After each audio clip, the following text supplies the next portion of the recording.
Here's your first look at the $380 LEGO Pirates of the Caribbean Black Pearl. Well, LEGO calls it Captain Jack Sparrow's pirate ship, but this will always be the Black Pearl. This has just under 2,900 pieces and is 25 inches from stern to bow and 25 inches tall, so man oh man, this set is huge. We get 8 minifigures, as you can see here, all of which are brand new for this set. The Jack Sparrow minifig steals the show for me. We haven't had Pirates of the Caribbean sets for so long, and getting a new design for Jack looks great here. He does have the olive skin tone, and I think they did a really good job bringing him back. Barbossa's a really great minifigure here too. He also has a reversible head, which is awesome, and I absolutely love what they did with him from head to toe. I think that this pretty much turned out perfect. Will Turner would have been really nice to get printed legs for him, but other than that, I'm very happy with this minifig.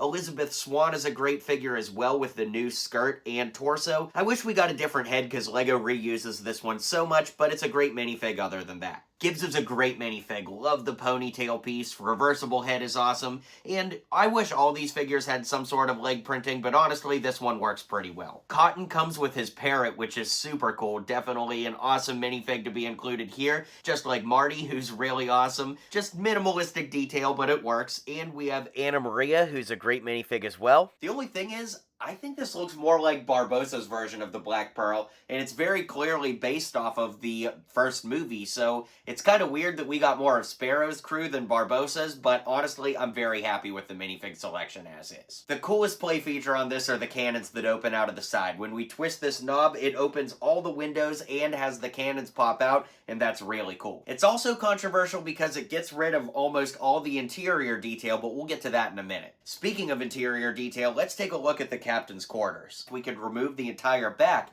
and see a meeting room area for the captain. It feels really cramped and small, but it is nice to have it all, and then the back clips into place just like that. There's a steering wheel up front here, and it actually turns the rudder, which is incredibly cool. You can't really see the mechanic of how it works once it's built, but trust me when I tell you, when you build it, you're gonna have a great time with it. We can open these doors here to see where the favorite bottles of the crew are stored. Moving toward the center of the boat, we actually have a smaller boat, which can be used for Jack Sparrow as his getaway boat, or more than likely after he's had to walk the plank. We can lift up this centerpiece here and see what little detail we do get on the interior. There's a treasure chest that opens with one cup inside. Kind of boring. You'd think there should be more treasure in there. Like I said, because they put that cannon mechanism in here, that is a really cool play feature, but it takes up all the space inside, so this is all the more room there is for interior play. We have 2 anchors on either side that can be dropped down. I love the detailing on the front of the ship, including a minifigure being built into the front. And we gotta talk about all these giant sails, because that's where the price of this thing comes into play. $380 for the piece count of just under 2,900 pieces does feel like a lot, but when you consider all of the fabric that went into making these sails,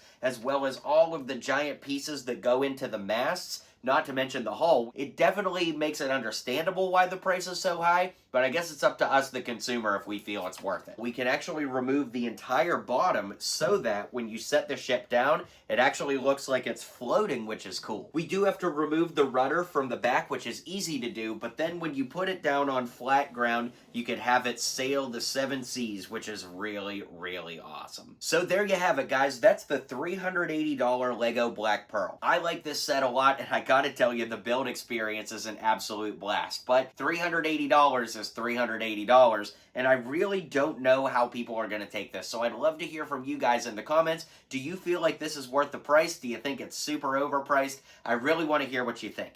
To be honest, I think taking into understanding all the big fabric pieces, I get why it's so high, but man, it's going to be over $400 with tax. With all of the other LEGO sets on shelves right now, I don't know if this would be my go-to if I had 400 bucks laying around and wanted to spend it on LEGO, but I do think it's a really, really cool set, and if Pirates of the Caribbean is your all-time favorite franchise or movie, this one definitely delivers. So thanks again to LEGO for sending this my way early to review. Let me know your thoughts on this set, and I'll see you guys on the next video.